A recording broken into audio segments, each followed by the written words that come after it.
دنیا کا امیر ترین ہونے کا ایک طریقہ بتانے لگا ہوں۔ ہونا چاہتے ہو؟ نبی سے لے کر دے رہا ہوں، نبی صلی اللہ علیہ وسلم سے۔ رسول اللہ صلی اللہ علیہ وسلم جب صبح جاگتے ہیں سب سے پہلے کیا پڑھتے ہیں؟ الحمدللہ الذی احیانا بعد ما اماتنا والیہ نشور۔ پھر اس کے بعد آپ پڑھتے ہیں لا الہ الا اللہ وحدہ لا شریک لہ لہ الملک ولہ الحمد یحیی ویمیت وہو حی لا یموت بیدہ الخیر وہو علی کل شیء قدیر۔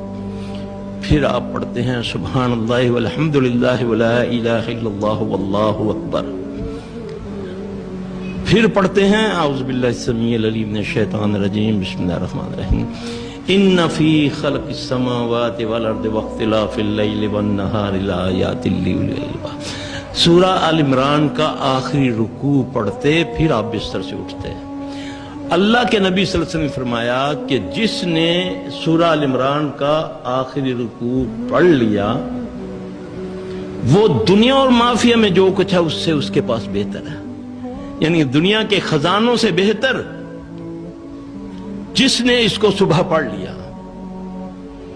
ایک دن یہ بات میرے ذہن میں آئی، ایک بہت نیک بی بی تھی، کسی شہر سے آئی، آپ یقین جانے